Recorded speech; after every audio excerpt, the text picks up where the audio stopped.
윤석열 대통령이 여름휴가 이틀째인 3일 경남 진해 해군기지 내 군항을 둘러보며 장병들을 격려했습니다. 윤 대통령은 천안함 모자와 티셔츠를 착용하고 해군기지 내 군항을 둘러보고 해군 장병들과 인사를 나눴습니다. 방위사업청이 3일부터 사흘간의 일정으로 국방과학기술 대제전을 진행하고 있습니다. 무한 상상, 기술의 경계를 넘어라는 주제로 진행되는 행사는 모든 가족이 함께 국방과학기술을 재미있게 이해하고 즐길 수 있도록 기획됐습니다. 시청자 여러분 안녕하십니까? 국방뉴스 시작합니다. 윤석열 대통령이 휴가 이틀째인 3일 경남 진해 해군기지에 있는 군항을 둘러보고 해군 장병들을 격려했습니다. 윤석열 대통령이 3일 오전 천안함의 정식 함명인 PCC-772 문구가 새겨진 모자와 티셔츠를 착용하고 군항을 둘러보고 해군 장병들을 격려했습니다. 천안함 모자나 티셔츠 차림은 윤 대통령이 지난 6월 프랑스 파리와 7월 리투아니아 빌뉴스를 방문할 당시에도 한 적이 있습니다. 진해 해군기지는 해군 잠수함 사령부와 미국 해군 함대 지원단 등이 함께 주둔하고 있어 한미 동맹과 해군 작전의 핵심적인 기지로 여겨지는 곳입니다. 세계 방위산업 시장에서 K방산의 존재감이 더욱 커지고 있습니다. 이런 가운데 방위사업청이 우리 방산의 현재와 미래를 직접 보고 느낄 수 있는 행사를 개최했습니다. 올해로 7번째를 맞이한 국방과학기술 대제전을 이태검 기자가 취재했습니다. 국방과학기술 대제전의 막이 올랐습니다. 지난 3일 서울 강남구에 위치한 세텍 1 전시장에서 무한상상 기술의 경계를 넘어라는 주제로 제7회 국방과학기술 대제전이 개최됐습니다. 이번 대제전은 우리 국방과학기술에 대한 자부심을 느끼고 동시에 국방과학기술의 미래와 가능성을 가늠해 볼 수 있는 좋은 기회라고 생각합니다. 방위사업청은 앞으로도 국방과학기술을 기반으로 한 첨단 방위산업 시대를 활짝 열어가겠습니다. 행사 첫날 열린 개막식에서는 한기호 국회 국방위원장과 엄동환 방위사업청장, 이인실 특허청장 등 관계자들이 참석했으며 대국민 아이디어 공모전의 시상식도 이뤄졌습니다. 누구나 무료로 관람할 수 있는 이번 행사는 공모전과 경진대회 등 참여 프로그램을 확대해 온 국민이 국방과학기술을 재미있게 이해하고 즐기면서 국방과학기술의 최신 연구 성과를 확인하고 미래를 상상할 수 있도록 기획됐습니다. 정조대왕함과 이지스함 등 첨단 무기체계 모형을 제작하고 종이 글라이더 조립과 날리기 체험부터 각종 VR 체험과 사격 훈련 시뮬레이션 등 전 연령층이 손쉽게 즐길 수 있는 다양한 프로그램으로 꾸며졌습니다. 또 10대 국방 핵심 기술과 민군 기술 협력 사업 등을 확인할 수 있는 국방과학기술 성과 전시관과 국내 방산기업 단체와 기관의 방위산업 관련 제품과 기술, 서비스 등을 전시하는 홍보 기획전도 운영됩니다. 행사에는 LIG 넥스원과 삼양화학공업, 국방기술진흥연구소, 국방과학연구소 등 27개 업체가 참가해 다양한 국방과학 기술을 선보였습니다. 한 업체의 안티드론 레이더는 AI를 활용해 대상을 식별하고 판단하며 10km 밖의 초소형 드론도 탐지할 수 있습니다. 저희 토리스 스퀘어의 레이더는 최대 13km 이내 멀리까지 있는 초소형 드론까지 탐지를 할 수 있는 능력을 가지고 있고요. 바다나 개활지에서는 차량과 선박까지 식별할 수 있는 능력을 보유하고 있습니다. 국내 생산한 레이더 중에 가장 오랜 기간 AI를 통해서 숙달을 시켰기 때문에 탐지율이나 성공률이 상당히 높은 레이더라고 생각하시면 되겠습니다. 둘째 날인 4일엔 국방 핵심 기술 과제에 대한 주요 성과를 발표하는 미래 국방 핵심 기술 컨퍼런스와 기술 고도화 대응을 위한 방산기술 보호와 수출 통제 전략을 주제로 한 방산기술 보호 컨퍼런스가 열릴 예정입니다. 대제전 끝날인 5일엔 국방 분야 유명 인사인 홍희범 편집장과 이세환 군사 전문 기자가 진행하는 최신 전쟁 트렌드와 국방과학기술 발전 방향에 대한 토크 콘서트도 진행됩니다. 이번 행사는 첨단 국방과학기술을 국민이 직접 느껴보고 우리 국방과학기술의 현 주소와 그 미래를 확인하는 시간이었습니다. 국방뉴스 이태검입니다. 최신 해외 밀리터리 이슈들을 전달하는 해외 밀리터리 리포트. 이번 주는 리퍼와 레디백과 관련한 뉴스를 모아봤습니다. 김효진 기자입니다. 최근 AP통신은 김정은 북한 국무위원장이 평양에서 열린 무장장비 전시회에서 세르게이 쇼이구 러시아 국방장관과 무기를 둘러보는 뉴스를 보도했습니다. 화성 17형, 화성 18형, 극초음속 및 순항미사일 등 김 위원장이 집권 기간에 개발한 무기들이 대거 담겼는데요. 그중 가장 주의 깊게 살펴볼 것은 바로 신형무인 공격기였습니다. 미국의 킬로드런 리퍼와 굉장히 흡사했기 때문이죠. 리퍼는 현존 최강의 무인 공격기죠. 그래서 관련 보도가 활발합니다.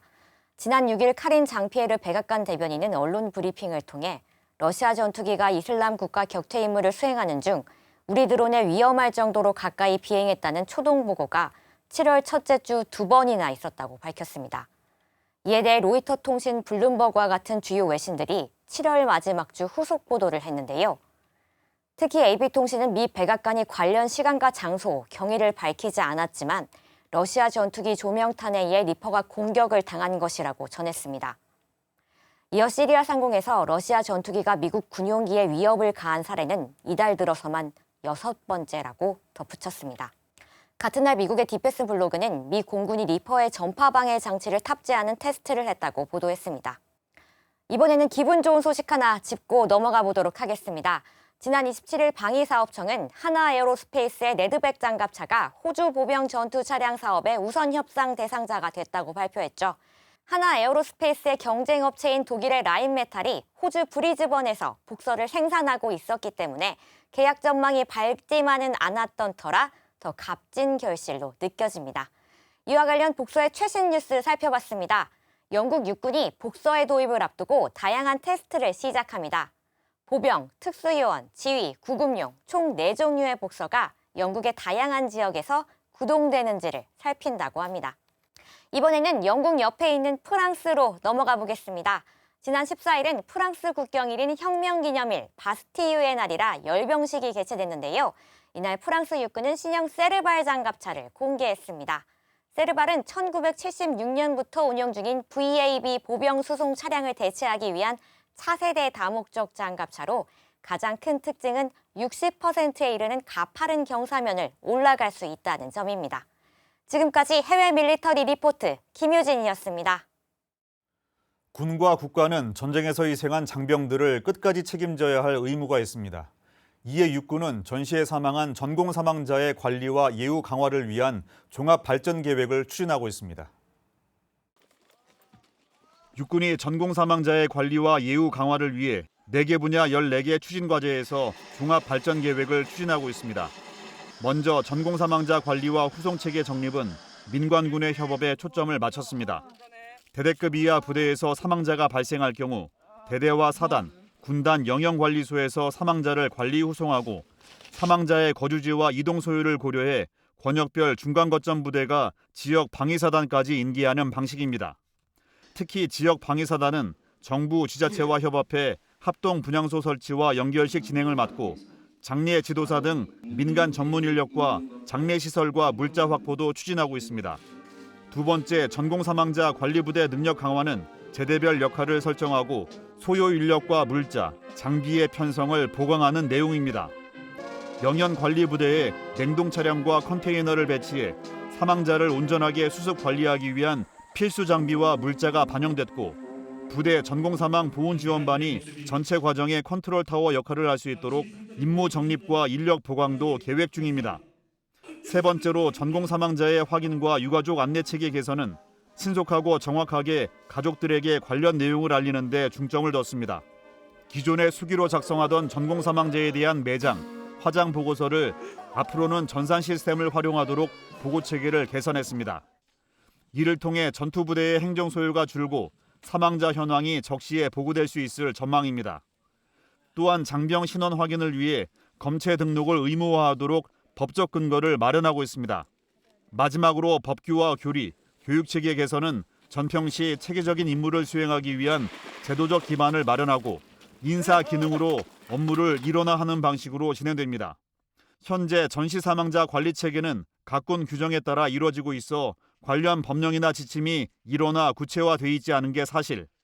육군은 국방부와 합참에 건의해 사망자 수색과 수습, 후송 등과 관련한 법적인 근거 마련에 나설 계획입니다.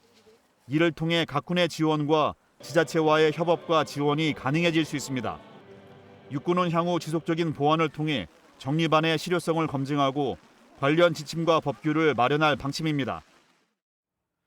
최근 인공지능의 중요성이 대두되는 가운데 군에서도 그 중요성이 증가하고 있는 추세입니다.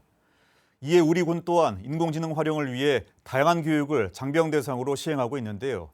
육군 12항공단에선 인공지능 소프트웨어 특화 교육을 진행했습니다.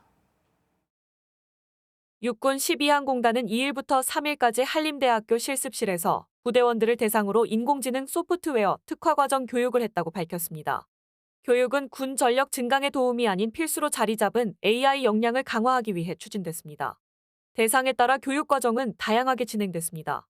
초급반은 4차 산업혁명 기본 개념 교육을 시작으로 머신러닝, 딥러닝 실습 등의 교육을, 중급반은 챗 GPT와 같은 언어 기반 AI와 코딩 문법으로 AI 학습 모델을 만들어 보았습니다.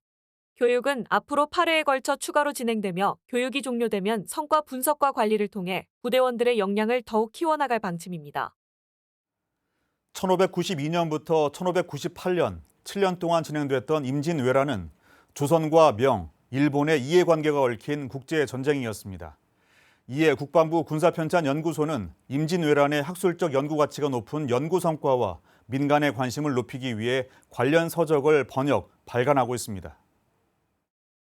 국방부 군사편찬연구소가 2019년에 번역 발간한 임진기록에 이어 두 번째 임진왜란 번역 출판물인 용사잡록을 최근 발간했습니다. 용사잡록은 임진왜란 시기 조선군을 총괄 지휘했던 정탁이 정성으로 전쟁을 지휘하는 과정에서 업무상 접한 각종 문서를 모아 정리한 책으로 기록의 가치를 인정받아 보물로 지정됐습니다. 주요 수록 내용으로는 임진왜란 시기 조선 내부와 조선과 명과 일본 사이에서 오간 각종 고문과 편지들로 구성됐습니다. 특히 종전을 위한 조선과 명, 일본의 치열한 군사외교 과정을 상세히 보여주는 사명당 유정의 보고서와 강화협상을 유리하게 이끌기 위한 일본군 지휘관 가토 기요마사의 편지 등이 포함되어 동아시아 국제전쟁인 임진왜란의 모습을 생생히 보여줍니다. 번역은 중국사를 전공한 순천향대 임상훈 교수, 경인교대 안광호 연구원이 담당했고 국방부 군사편찬연구소 김경록 선임연구원의 전문 해제가 수록됐습니다.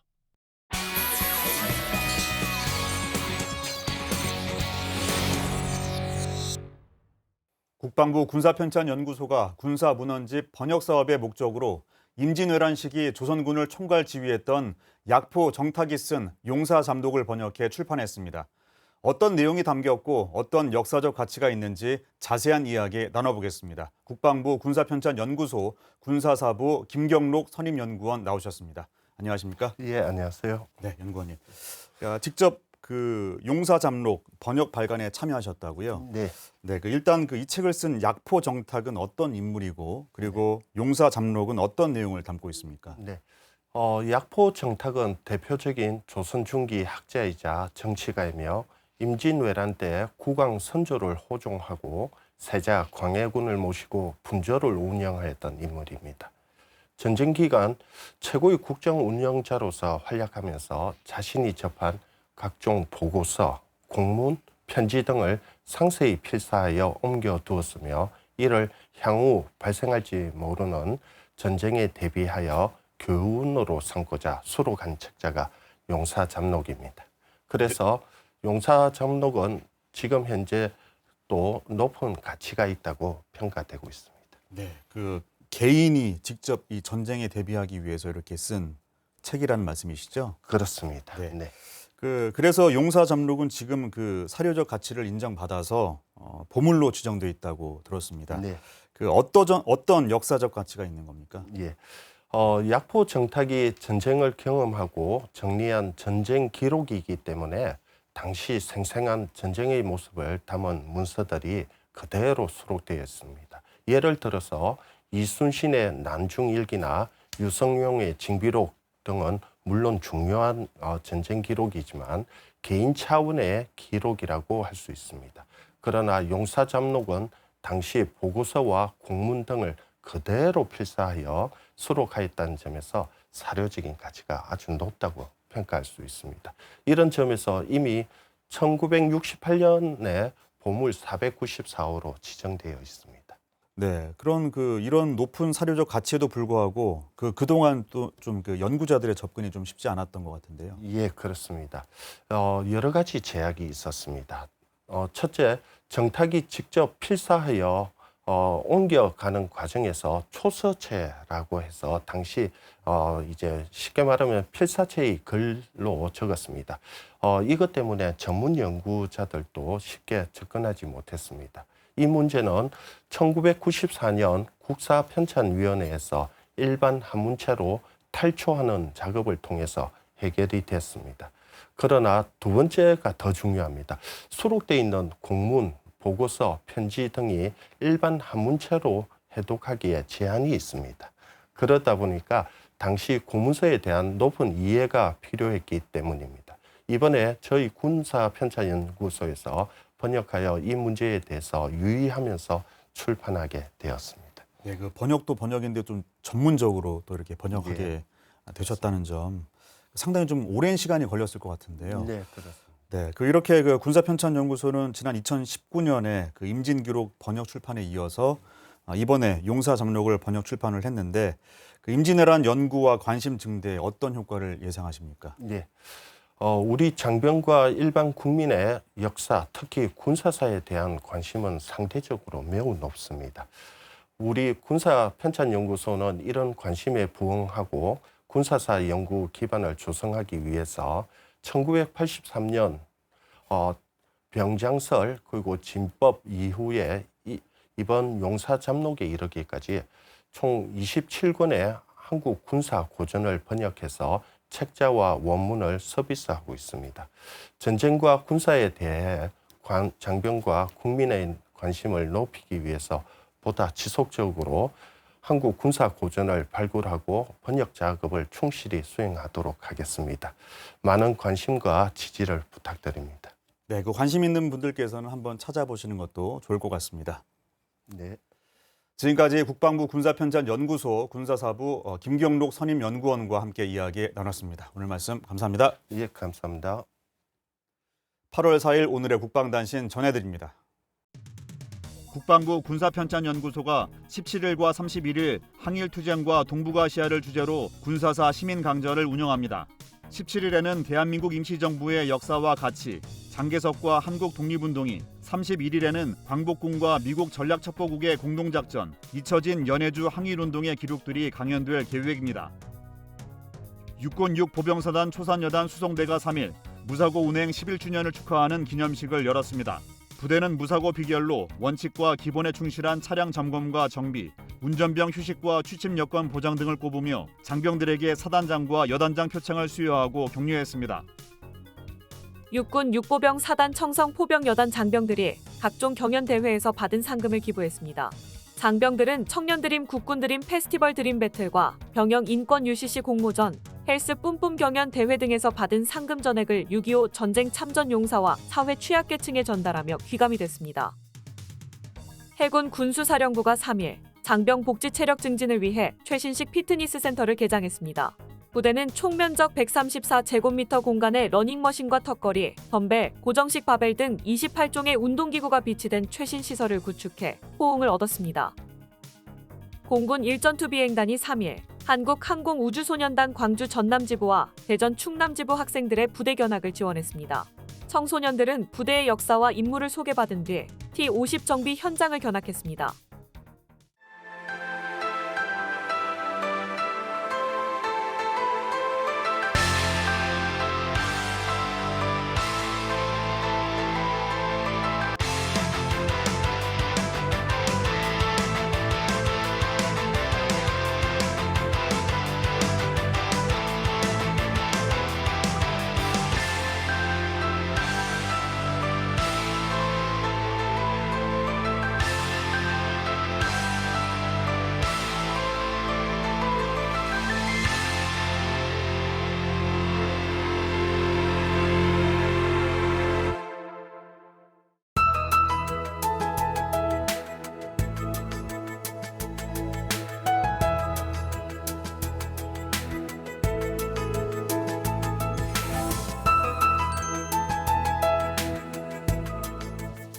계속되는 무더위에 건강 잘 챙기셔야겠는데요. 오늘도 전국 대부분 지역에 폭염 경보가 계속해 이어지고 있습니다.